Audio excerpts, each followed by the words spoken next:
As a romance manga connoisseur, I have a lot of romance manga in my collection. And within my romance manga collection, there are many different sub-genres of romance. So in this video, I wanted to kind of introduce and talk about some of the different sub-genres that I have in my collection. And I think all of the ones that I picked out are rather popular sub-genres. Let me know if I'm wrong, but I feel like I did a good job of grabbing most of, if not all of, the very popular subgenres. So let's get started. First up, and I do have an example for each of them.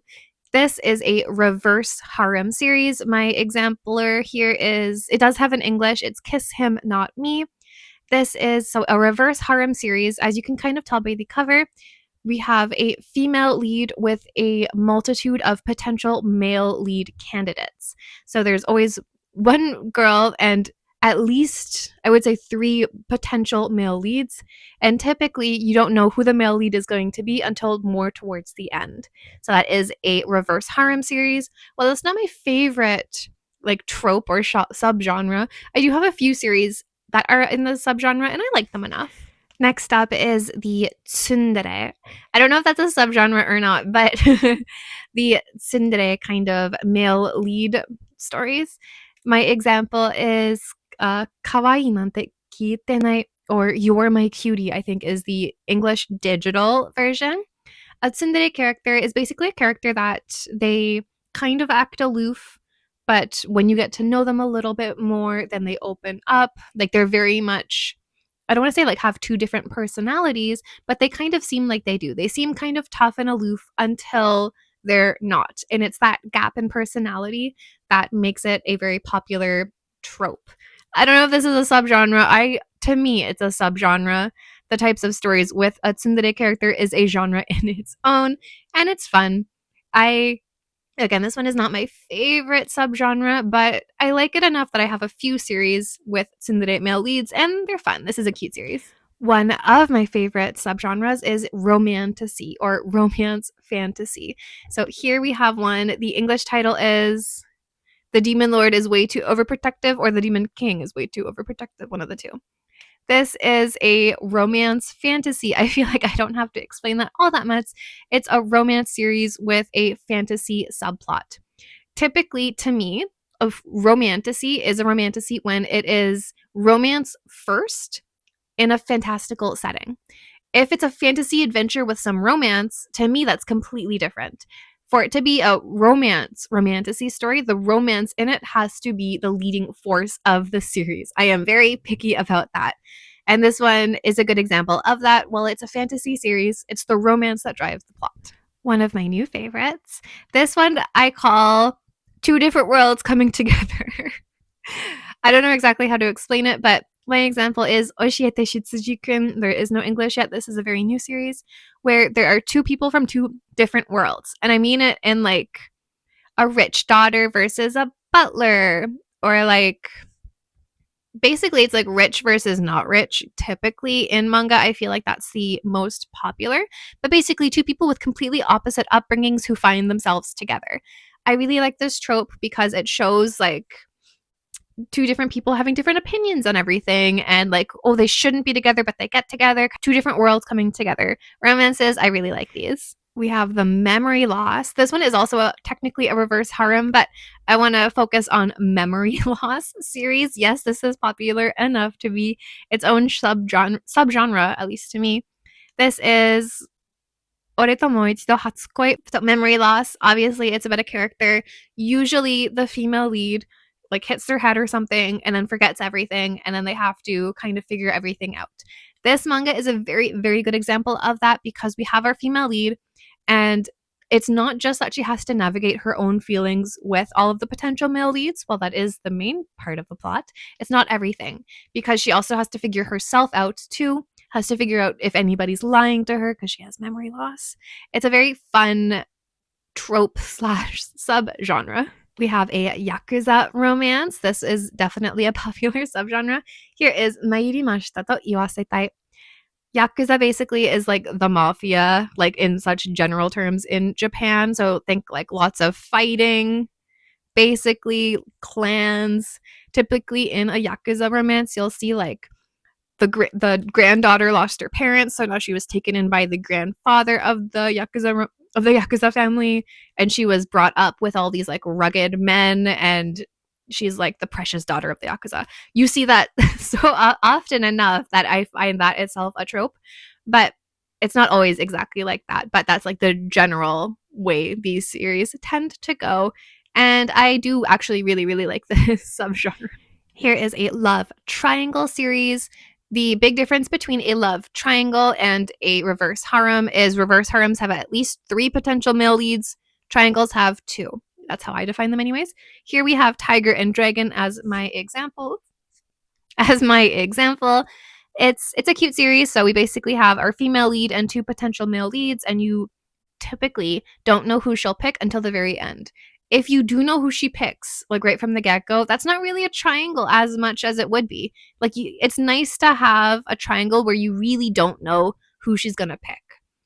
I think that's the best triangle. And this is a really good example of that because you really don't know who she's going to pick until like further into the series. Vampire romances are also a good one. Here we have Rose and Blood. This one does have an English. And I feel it's a vampire. It's vampires. Everybody knows what vampires are. But these series typically do tend to be on the darker side, but they can be lighthearted. Like we have the Otaku Vampire's Love Bite, which is a fun, upbeat twist on a vampire romance. But generally, in my experience, they do tend to be darker, more, I don't want to say toxic, but just like it's not a romance you would want to live typically. This one was recommended, so I included it.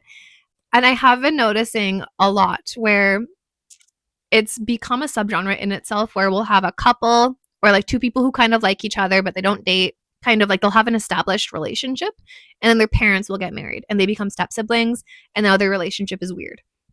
That's a whole subgenre in itself. I've seen that quite a bit. Here is an example. This is Ijiwaru Oni-chan. Yeah.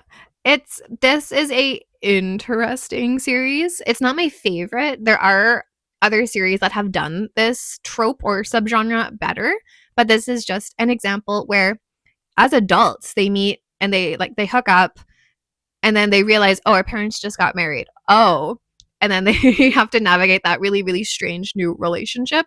That's getting more and more popular, I feel. We have contract relationship, which I actually really, really like, surprisingly, where this is, and yet you are too sweet or so sweet in English. I know this one has a digital publication, at least in English.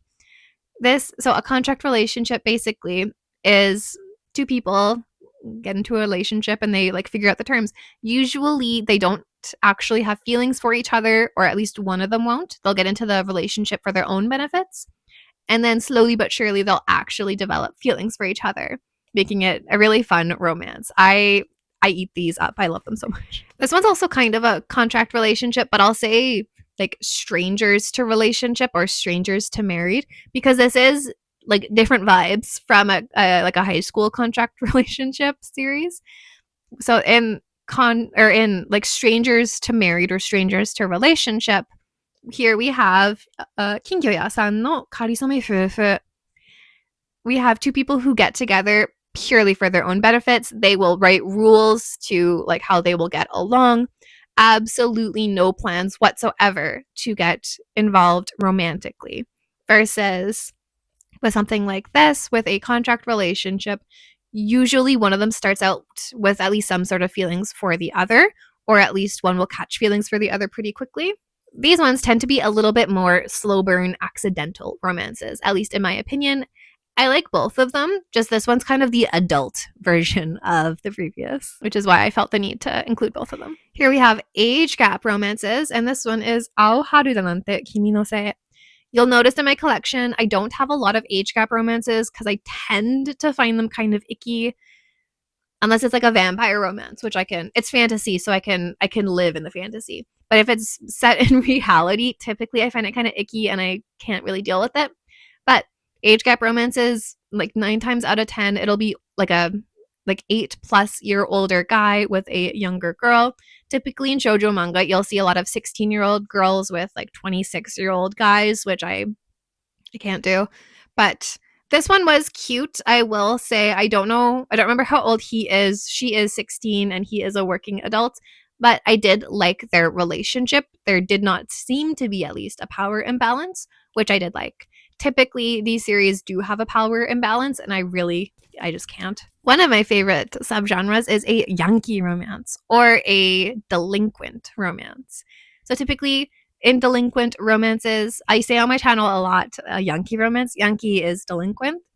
Yankee romances will have our Yankee character, so he's the Yankee character here. Will like ride motorcycles. They might be in a gang. They'll get into fights. They're like not all that interested in school.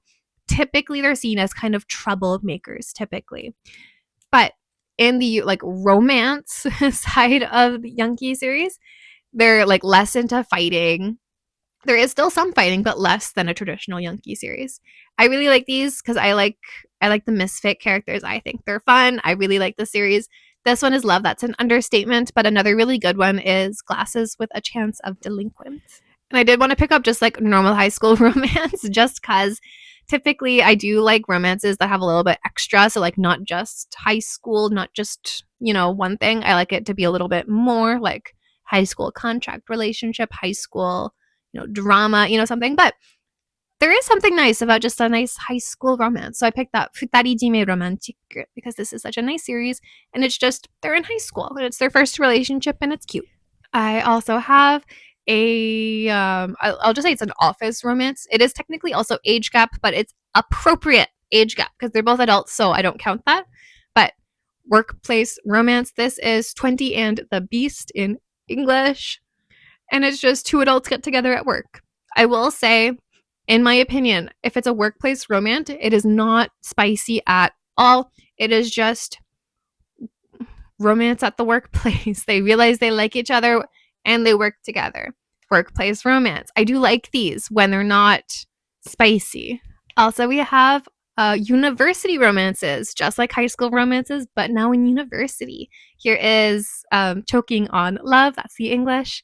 These ones are very similar to high school romances, except for the fact that our characters tend to have more freedom. So, like, you'll notice in high school romances, most of the time the parents are just not there. I don't know why, but they're just not. And in university romances, they're also typically not there, but there's a good reason because they're off to university now, so they don't have to be. So I like university romances. The characters tend to have more freedom. They can go drinking. They can do things after class. Where high school, it's a little bit more contained. So I do like university romances. And then one of my favorites for last, we have toxic romances. And I could do a whole video just talking about the different types of toxic romances in my collection because I really, really like a good toxic romance. Here is Himokuzu Hanakun wa Shinitagari, or Hanakun Won't Leave Me Alone, I think is the English on K-manga. I disagree with the English translation of the title, but So toxic romances, typically we will have a toxic male lead kind of trapping the female lead, just typically. And she is typically okay eventually with being trapped, but it's just a bad relationship all around. There's so many different types of toxic romances that it's hard to kind of categorize them all together. But typically it's a romance you yourself probably wouldn't want to find yourself in, but very, very fun to read. Typically the male leads will be actually dangerous people. He's dangerous. And the female leads will be just like an innocent bystander, typically. But they're very fun to read. And those are just some of the romance subgenres or tropes, I guess, in my collection. Do you have a favorite subgenre? Please let me know. I think mine are Yankee and toxic. I think those are my top two, but typically I like basically all of them.